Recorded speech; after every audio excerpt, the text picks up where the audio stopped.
So guys, any responsible government knows that an attack on its citizen is attack on the president. But what are we seeing in Nigeria today? I mean, this attack is everywhere. Look at this headline. It has to do with those who were traveling from Abuja to Kaduna that were kidnapped. They are begging the government to come to their rescue because their lives is about being taken away from them. And we saw the president of Nigeria attending the book launch of Buhari, while so many Nigerians languish in the den of their captors. It might even shock you to know that this is happening in Abuja, I mean in the central part of Abuja. That is a stone throw to the presidential villa. Listen to what this anchor got to say.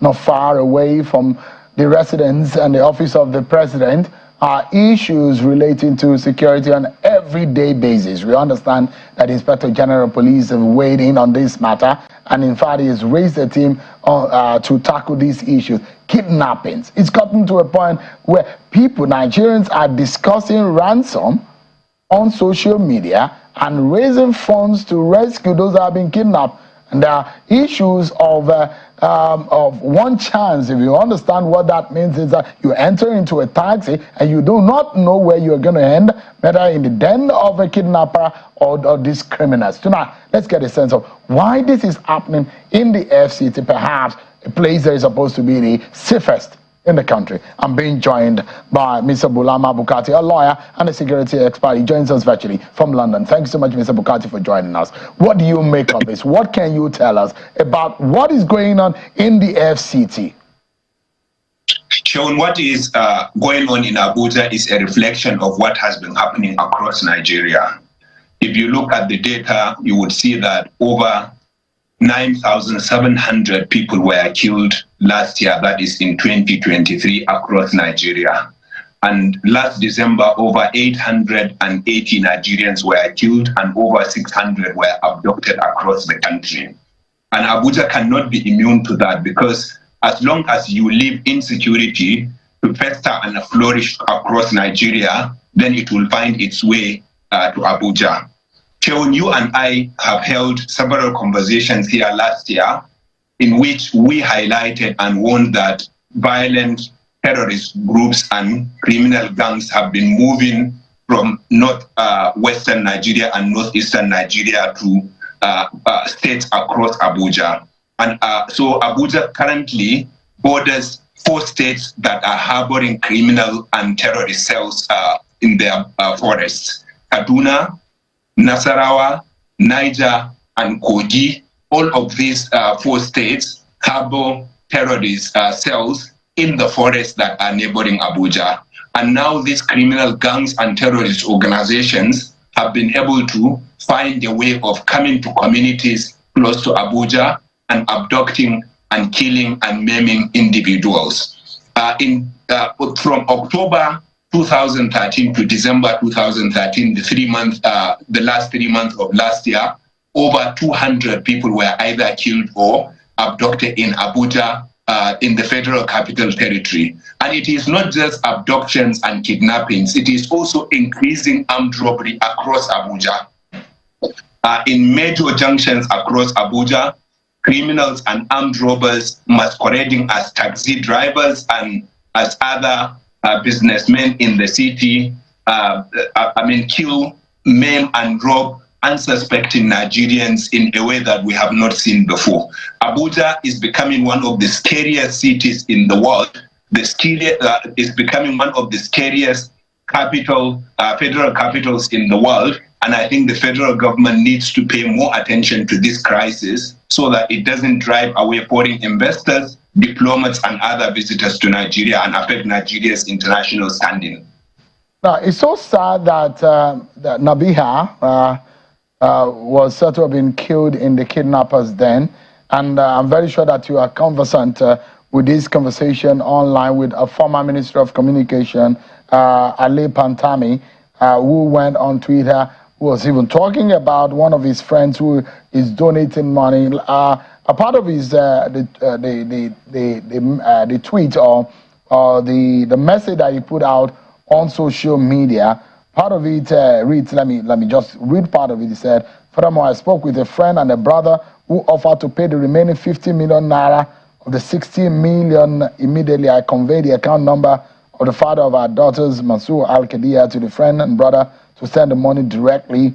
Any additional amount earlier generated from yesterday, the father can use to treat the daughters and other family members, inshallah. He says, it's become clear we lost our daughter Nabiha yesterday, and the 5 remaining daughters have been threatened. As I spoke with the father on one matter yesterday, sad scenario of what is happening in in Nigeria, and when we wonder, a city that is supposed to be highly fortified, and it brings back the sad scenario of the attack on police headquarters, the United Nations headquarters. And the reason why this kind of conversation is very important, not only because some of these institutions are important, but the lives of people, especially those who live in Maitama, for example, in the city center, you have all these criminalities going on. But the question is that, why has it risen? You've identified that there are cells within and around the FCT, but why the audacity to come into the FCT, a place that's supposed to be highly fortified? Yeah, I mean, Sean, this incident that you cited is a sad incident of 6 sisters who were abducted around 7th January along with their father. And when they reached the criminal or terrorist den, they ended up releasing the father, asking him to go and source ransom in the sum of 60 million naira, which is 10 million naira per individual. And they later then gave the father the deadline of the 12th of January that if he does not bring 60 million naira, they would kill the sisters. And at the end of the day, when the ultimatum expired, they killed one of the sisters and threatened to kill the remaining if they don't raise the money quickly. And of course, the former Minister Issa Ali Fantami's intervention is commendable in the case of this family. Unfortunately, I was reading in one of the major national newspapers earlier, I don't remember specifically which, that reported that the kidnappers have now raised the ransom for the sisters. They are now demanding 100 million naira per individual instead of the 10 million naira they had previously. This is just one example of what is going on in Abuja. A close family, a family friend of ours lost her life just like 10 days ago. Sheun, Habiba Ocheni was her name. She took an Uber driver inside Abuja. She disappeared without reaching her destination, and 3 days later she was found in the mortuary dead. And she's another example. So there are many examples. And like you said, it is the criminal gangs that are surrounding Abuja, but there are other causes. The economic situation in the country is making more and more Nigerians desperately poor. More young people are unemployed. And when young people are unemployed, then they become candidates for criminality, candidates for being recruited into terrorist and criminal gangs. Secondly, Sean, criminality pays in Nigeria, unfortunately. We don't see individuals who have committed acts of terrorism or criminality, violent criminality, being arrested, investigated, and prosecuted, especially their leaders. And in this case that we are talking about, Sean, 60 million naira, if 60 million naira was paid to this gang, let's assume they invested 5 million naira, which is unlikely to conduct this operation. It means they had made a profit of 55 million naira in 1 week, between 7th January and 15th January. Sean, which business in Nigeria makes 55 million in a week? So criminality pays. There are no consequences to crime, and it is clear that the government efforts, ongoing government efforts, security efforts, leave much to be desired. But what do you think leadership? Because the IGP, we understand, has raised the team, but there is a leadership, there is a minister for the FCT, there is a senator in charge of the FCT, the president lives in the FCT, and things are deteriorating. What do you imagine could be done right now? Yeah, I mean, Sean, of course, things are deteriorating. What you would need to see right now is a decisive action, sustained decisive action by security and law enforcement agencies, not only to secure Abuja, but to secure the whole country. Like I said, it is a fallacy for you to think you can secure Abuja when the whole of the country is on fire. So the way to secure Abuja is to take the fight to the terrorists and criminal gangs inside the bush, inside the forest, not just in the north central and the northwestern parts of Nigeria where which border Abuja, but also to other parts of Nigeria. Because the more criminal gangs fester and flourish, the more money they get, the more experience they get, the more audacious they become, and the more they launch deadly attacks. Now that we are seeing these reports in Abuja, the Minister of Steel Development, Sheon, just talked to you about foreign investment. These kinds of incidents, insecurity and criminality across the Federal Capital Territory is going to discourage foreign investors from investing in Nigeria. It is going to discourage diplomats from living in Abuja, and that will affect Nigeria's international standing. It is going to affect our economy in a big way, but also because of this insecurity, unemployment, illiteracy, and other evils will continue to fester in the country. And so the government has to see insecurity, tackling insecurity as a priority. But Mr. Bukati, I'm worried though. In the early months of President Tinubu in office, there seems to be some kind of dowsing in the activities, in these criminalities. But what could have, from towards the end of November and December, from what we saw from Beacon Consulting report of the year ending, it showed that there was a rise in the rate of criminality and violent activities in Nigeria. And the kind of stories and reports that we've gotten in the early days of this year, they're not looking good. So what suddenly happened? Yeah, insecurity has always ebbed and flowed in the country. So it is never one trajectory. It always goes up and down. And you are right that earlier in 2023, we saw a downward trajectory in insecurity. It could be part of the efforts taken by the new administration, but it could also be coincidence or a combination of both. And then what we saw in the last quarter of last year was an exponential rise in insecurity across the country, including in Abuja. And of course, like I said, there are seasons we know where insecurity goes up and there are seasons when they go down. There are factors, of course, that allow them to go up at some periods. There are times where we see them going down. And of course, what we are now seeing is an upward trajectory, but that's because the root causes are not being addressed. The fight to the criminal and terrorist gangs is not enough. Much is left to be desired. And I think the only way to secure Nigeria is to take the fight to them instead of waiting for them to strike, and then you are always in the defensive. But we thought that we had it covered. We have the air prowess and the ground capacity to be able to root these people out. Is this a unified tendency that we're seeing, this banditry, or they are just cells and different elements that are operating for criminality? Do they have an ideology, just like we saw in the northeast region? Who are these bandits? Do they have names, or they just have a scattered? They are not. Are they organized in any way? So, Sean, unfortunately, insecurity has become a hydra-headed monster that is consuming thousands of lives every year in Nigeria and destroying hundreds of thousands of livelihoods per year.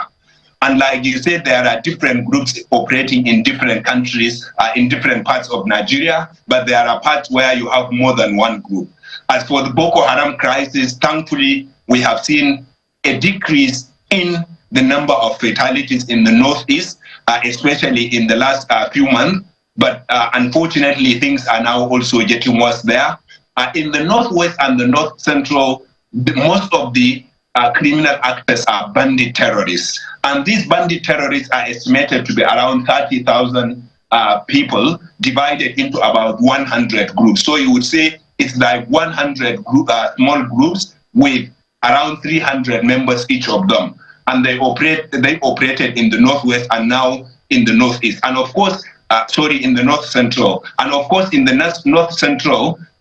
Evidence shows that there are Boko Haram factions, especially Ansaru and ISWAP, also operating there. Those are ISIS and Al Qaeda affiliates that enjoy the support of ISIS and Al Qaeda, and some of them get from ISIS to continue their operations in the north central in particular.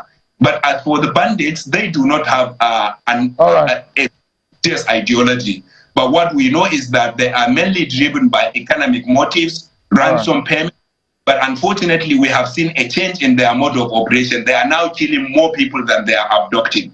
For example, last December, they abducted 600 people, over 600 people, but killed over 800. So they are killing more people than they are abducting. And there could be other factors driving now. So sad, and thank you so much for the perspective. Another sad scenario is the fact that kidnapping has returned to the Abuja-Kaduna Expressway, and this, we thought that, that ended at some point, but it's sad that that has returned. The IG said he's returning a very highly equipped team on that expressway, but then we hope that the authorities will do something and do it fast, because what happens is that where your biggest or your strongest link is being vulnerable, it tells a story of the vulnerability of the entire piece. So that's so guys, just for better understanding, I want you to take a look at some of the recent trending headlines on insecurity in Nigeria,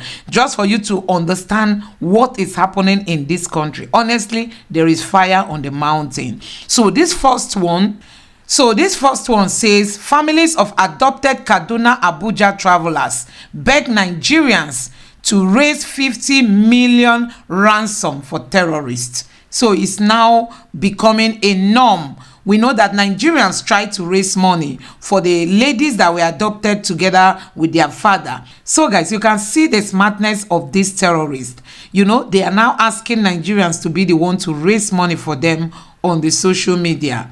So the second one says Bandit killed 2 Abuja estate victims, increase ransom to 70 million. This is even the one that is causing the whole commotion everywhere, because Nigerians try to raise this money online. The bandits decided to increase their ransom. And this one says tension in Abuja as kidnappers killed 3 of 10 victims, increase ransom to 700 million naira. This one says time they run out for remaining 5 sisters where bandits kidnapped for Abuja. These are the 5 sisters. I think there were 6 of them, but 1 of them have been killed. And this one says just in kidnappers of Abuja estate residents killed 2 of more victims, raise ransom to 700 million. And this one is saying that kidnapping is now part of daily life in Nigeria. Citizens living under knife edge. Amnesty International. And this last one says while Wike is dancing in rivers, kidnappers operating freely in Abuja or Yalowo fumes. So you can see it, while Nigerians are being kidnapped, these are politicians are busy enjoying themselves. So guys, that is where we are as a country. Let me know what you think in the comment section below. Please don't forget to subscribe, turn on the notification bell, give this video a like so that YouTube can recommend it to others. And you, a Nigerian who is out there and you've not seen anything wrong with this administration, it is time for you to start understanding that these are one of the reasons why we needed young people like Peter Obi, people who can think, who can reason. I tell you, nothing is being, no drastic step is being taken to rescue, the lives of people, to guarantee safe of life or safety, of the Nigerian people. That is where we are as a country. So guys, honestly, we are in a total mess. We can't wait for this administration to come and go. And I must say all shame to INEC and all shame to the judiciary, because if they had allowed the will of the people, we wouldn't have been where we are today. Honestly, every blame should go to the INEC chairman and also to the judiciary. Drop your thoughts and don't forget to subscribe and like. Thank you. Bye.